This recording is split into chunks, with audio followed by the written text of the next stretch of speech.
हरे कृष्णा। ओम नमः शिवाय। प्रिय भक्तों, आप सभी का हमारी इस पावन कथा में हार्दिक स्वागत है। आज हम सुनेंगे रवि प्रदोष व्रत की अत्यंत प्रेरणादायक और पौराणिक कथा, जिसे श्रद्धा और विश्वास के साथ सुनने से भगवान शिव और माता पार्वती की विशेष कृपा प्राप्त होती है। कथा प्रारंभ करने से पहले आप सभी से एक विनम्र निवेदन है कि इस पवित्र कथा को बीच में अधूरा न छोड़ें। पूरी श्रद्धा के साथ अंत तक अवश्य सुनें, क्योंकि शास्त्रों में कहा गया है कि जो भक्त श्रद्धा पूर्वक प्रदोष व्रत की कथा का पूर्ण श्रवण करता है, उसके जीवन के अनेक कष्ट धीरे धीरे समाप्त होने लगते हैं। यदि आप भगवान शिव और माता पार्वती के सच्चे भक्त हैं तो वीडियो को एक बार लाइक अवश्य करें और कमेंट में श्रद्धा से लिखें ओम नमः शिवाय।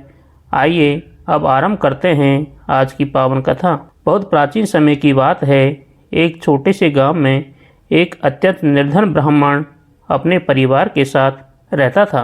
उसके पास धन दौलत नहीं थी, लेकिन धर्म, सत्य और भगवान के प्रति अटूट विश्वास उसकी सबसे बड़ी पूंजी थी। ब्राह्मण की पत्नी बहुत ही धार्मिक और पतिव्रता थी। वह प्रत्येक प्रदोष तिथि पर पूरे विधि विधान से भगवान शिव का व्रत रखती, दीप जलाती और बेलपत्र अर्पित करती तथा परिवार की सुख समृद्धि के लिए प्रार्थना करती। उनका एक युवा पुत्र था जो माता पिता का आज्ञाकारी और सरल स्वभाव का था। एक दिन उसने अपनी माता से कहा, माता, मैं गंगा स्नान के लिए जाना चाहता हूँ ताकि जीवन में पुण्य की प्राप्ति हो। माता ने उसे आशीर्वाद दिया और भगवान शिव का स्मरण करके यात्रा पर भेज दिया। यात्रा के दौरान उसे घने जंगल से होकर गुजरना पड़ा। तभी कुछ डाकुओं ने उसका रास्ता रोक लिया। डाकुओं ने कठोर स्वर में कहा, जो कुछ भी तुम्हारे पास है तुरंत हमें दे दो, और यदि तुम्हारे पिता ने कहीं धन छिपा रखा है तो उसका भी पता बता दो। ब्राह्मण पुत्र ने शांत स्वर में उत्तर दिया, हम बहुत गरीब हैं, हमारे घर में छिपाने योग्य कोई धन नहीं है। डाकुओं को उसकी बात पर विश्वास नहीं हुआ। उन्होंने उसकी छोटी सी पोटली देखकर पूछा, यदि तुम गरीब हो तो इस पोटली में क्या है? युवक ने बिना भय के कहा, इसमें मेरी यात्रा के लिए थोड़ा सा भोजन और कुछ वस्त्र है। उसकी सच्चाई, सरलता और निडरता देखकर डाकुओं का हृदय बदल गया। उन्होंने कहा, यह तो स्वयं ही अभाव में जीवन जी रहा है, इससे कुछ लेने में कोई लाभ नहीं। इतना कहकर वे उसे छोड़कर आगे बढ़ गए। ब्राह्मण का पुत्र भगवान शिव का धन्यवाद करता हुआ आगे बढ़ा और संध्या होने तक एक बड़े नगर के बाहर पहुंच गया। नगर के पास एक विशाल बरगद का वृक्ष था। वह दिन भर की यात्रा से अत्यंत थक चुका था। उसने उसी वृक्ष के नीचे विश्राम करने का निश्चय किया और कुछ ही देर में गहरी नींद में सो गया। उसी रात नगर में चोरी की एक बड़ी घटना हुई थी।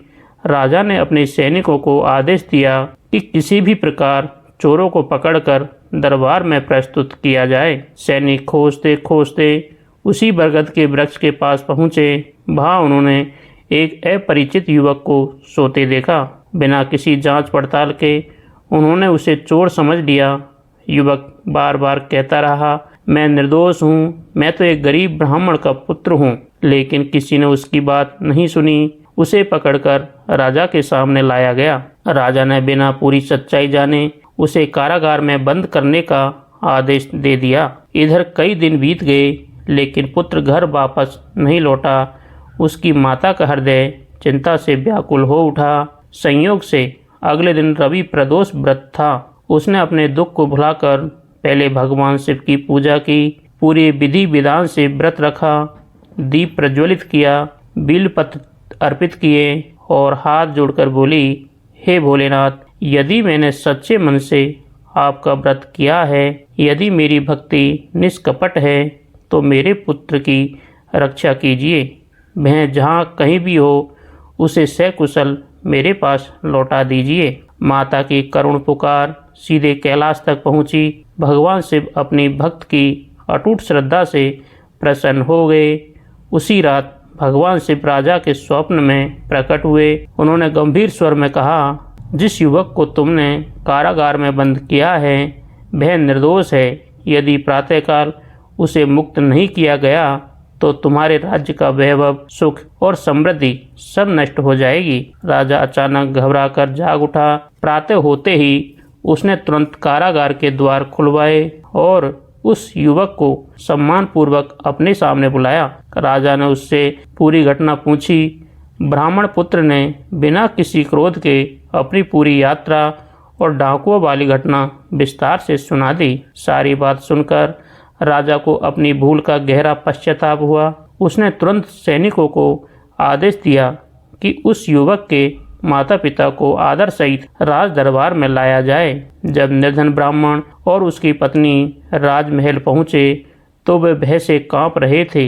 राजा ने उन्हें ससम्मान आसन दिया और कहा, आपका पुत्र पूर्णतः निर्दोष है। भूल हमारी थी, हमें क्षमा करें। प्रायश्चित स्वरूप राजा ने ब्राह्मण को 5 गाव दान में दिए, वस्त्र, अन्न और पर्याप्त धन भी प्रदान किया। देखते ही देखते उस परिवार की दरिद्रता समाप्त हो गई। वे जीवन भर भगवान शिव की भक्ति करते रहे और सुख, सम्मान तथा समृद्धि के साथ अपना जीवन व्यतीत करने लगे।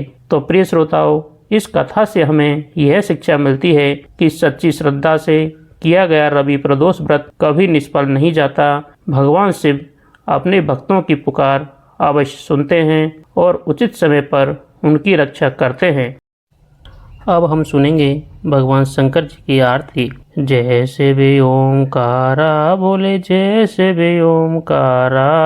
ब्रह्मा विष्णु सदा शिव, ब्रह्मा विष्णु सदा शिव। अर्धांगी धारा, ओम जय शिव ओंकारा।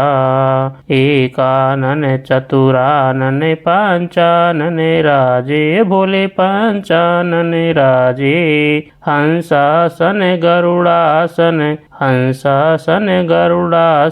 वृषवाहन साजे, ओम जय शिव ओंकारा। 2 भुजे 4 चतुर भुजे, 10 भुजे अति सोहे, भोले 10 भुजे अति सोहे। भोला जी का रूप निरखता, त्रिभुवन जन मोहे। ओम जय शिव ओंकारा। अक्षमाला बनमाला, रुंडमाला धारी, भोले रुंडमाला धारी। त्रिपुरारी जय मुरारी, त्रिपुरारी जय मुरारी। कर कमला धारी, ओम जय शिव ओंकारा। श्वेतांबर पीतांबर, बाघांबर अंगे, बोले बाघांबर अंगे। सनकादिक गरुड़ादिक, सनकादिक गरुड़ादिक। भूतादिक संगे, ओम जय शिव ओंकारा। कर मध्य सुके मंडलु, चक्र त्रिशूलधारी, भोले चक्र त्रिशूलधारी। सुखकारी दुखहारी, सुखकारी दुखहारी। जग पालनकारी, ओम जय शिव ओंकारा।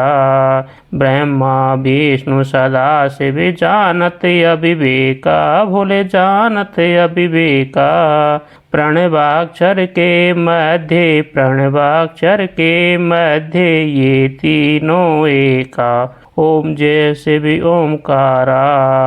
त्रिगुण स्वामी जी की आरती, जो कोई नर गावे, भोले जो कोई जन गावे। कहते शिवानंद स्वामी, कहते शिवानंद स्वामी। सुख संपत्ति पावे, ओम जय शिव ओंकारा।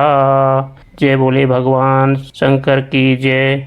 यदि आपको यह कथा श्रद्धा और भक्ति से भर देने वाली लगी हो तो वीडियो को लाइक करें और इसे अपने परिवार तथा मित्रों के साथ साझा अवश्य करें, ताकि अधिक से अधिक लोग भगवान शिव की इस महिमा का लाभ प्राप्त कर सकें। कमेंट में श्रद्धा से अवश्य लिखें हर हर महादेव या ओम नमः शिवाय। यदि आप ऐसे ही व्रत, त्योहार, पौराणिक कथाएं और सनातन धर्म से जुड़े वीडियो नियमित देखना चाहते हैं तो हमारे चैनल को सब्सक्राइब करें और घंटी का बटन दबाना न भूलें। भगवान शिव और माता पार्वती की कृपा आप सभी पर सदैव बनी रहें। हर हर महादेव। ओम नमः शिवाय।